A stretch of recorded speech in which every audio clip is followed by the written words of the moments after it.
Assalamualaikum warahmatullahi wabarakatuh. Hamdan wa syukronillah, sholatan wa salaman ala rasulillah.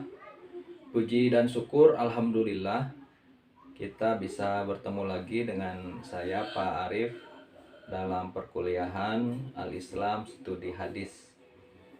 Pada kesempatan hari ini saya akan memberikan pengantar Al-Islam Studi Hadis, di mana Al-Islam Studi Hadis yang disajikan di Fakultas Pendidikan ini adalah berkaitan dengan hadis-hadis tarbawi atau hadis-hadis tentang pendidikan.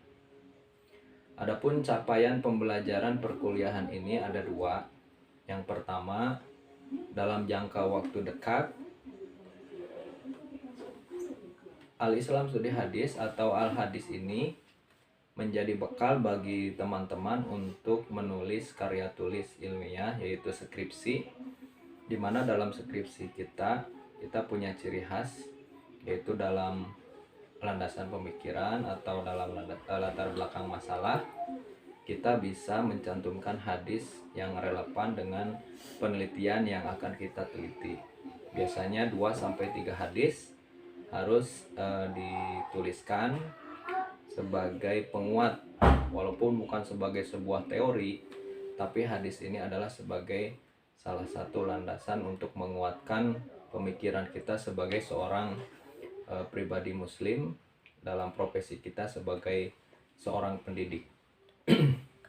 Dalam jangka waktu yang panjang, manfaat yang kedua dalam jangka waktu yang panjang, Al-Islam Studi Hadis ini diharapkan menjadi sibgoh, menjadi penciri, menjadi bekal bagi teman-teman sekalian ketika kelak menjadi seorang pendidik atau di dalam kehidupan kita nanti setelah perkuliahan ini selalu melandasi kehidupan kita dengan hadis sebagai sumber kedua daripada agama Islam.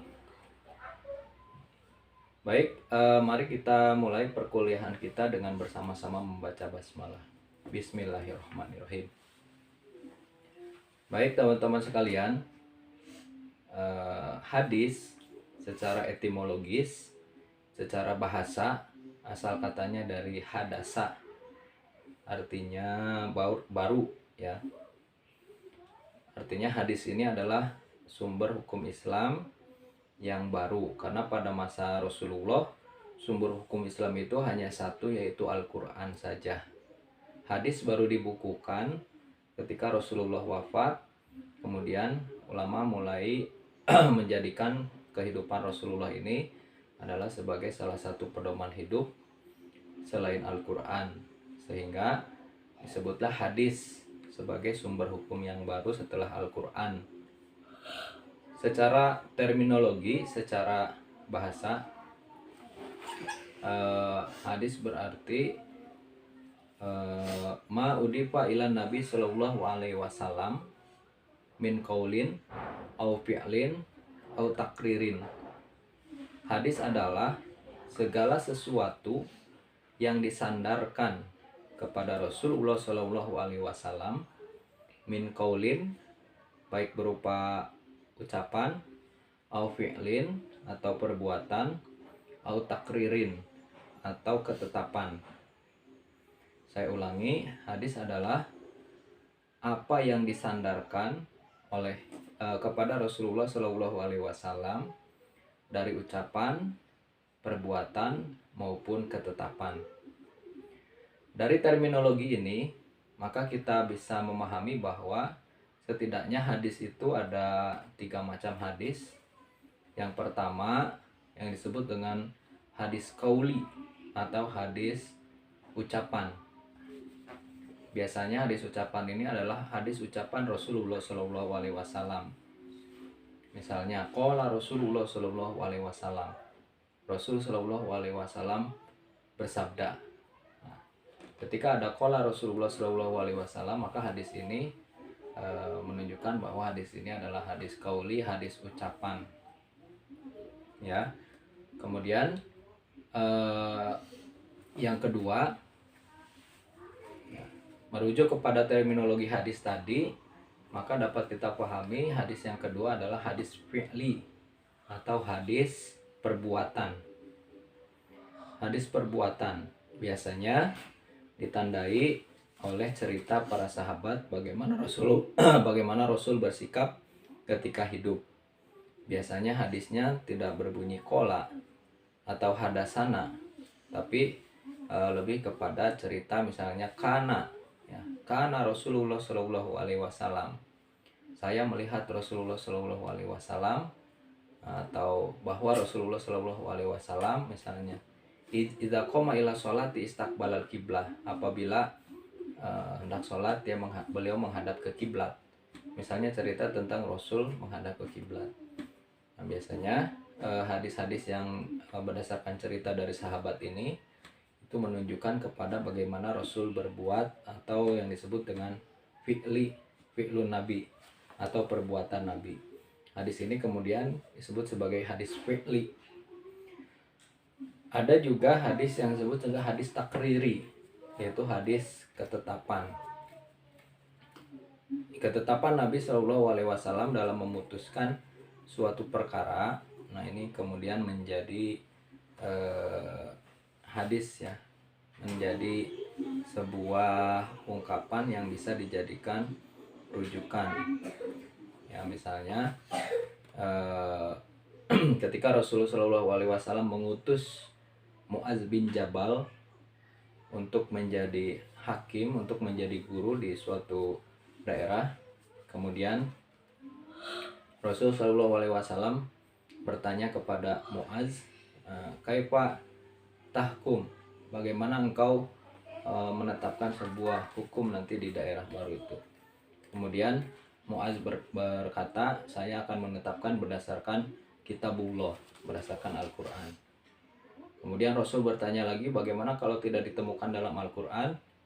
Maka Mu'adz menjawab, maka saya akan memutuskan berdasarkan hadis. Rasul bertanya lagi, bagaimana jika tidak didapatkan di dalam hadis? Maka Mu'adz menjawab, ajtahidu ra'i wala alu. Maka Mu'adz menjawab, saya berijtihad dengan pemikiran saya sendiri. Kemudian Rasul menyatakan bagus atau baik pemikirannya. Jadi kemudian disebutlah tiga itu, kemudian hadis, ijtihad menjadi solusi ketika tidak ditemukannya dalam Al-Quran maupun hadis, menjadi salah satu metode penetapan hukum, yaitu berijtihad dengan ro'yu, dengan pemikiran kita sendiri selama tidak bertentangan dengan Al-Quran dan hadis. Nah, ini menjadi ketetapan bahwa berijtihad boleh dilakukan. Nah, itu merupakan hadis, salah satu contoh hadis takrir dari Rasulullah SAW. Baik, teman-teman sekalian, di dalam perkuliahan hadis ini banyak sumber rujukan yang bisa dirujuk oleh kita, terutama adalah sumber rujukan yang bukan hanya berdasarkan ilmu hadis secara umum, tapi carilah sumber-sumber yang berupa misalnya hadis tarbawi atau hadis pendidikan, ya, hadis pendidikan, atau ada buku juga Al-Islam Studi Hadis Tarbawi yang saya tulis, boleh juga dijadikan rujukan, ataupun sumber-sumber lain juga boleh. Pada semester ini kita akan membahas beberapa tema tentang hadis tarbawi, tentang hadis pendidikan. Tujuannya adalah agar kita lebih termotivasi lagi. Ternyata apa yang kita lakukan ini bukan hanya sekedar menjalankan perintah atau amanah undang-undang untuk mencerdaskan kehidupan bangsa, tapi juga merupakan sunnah dari Nabi Shallallahu Alaihi Wasallam jika kita menjalankannya sesuai dengan hadis.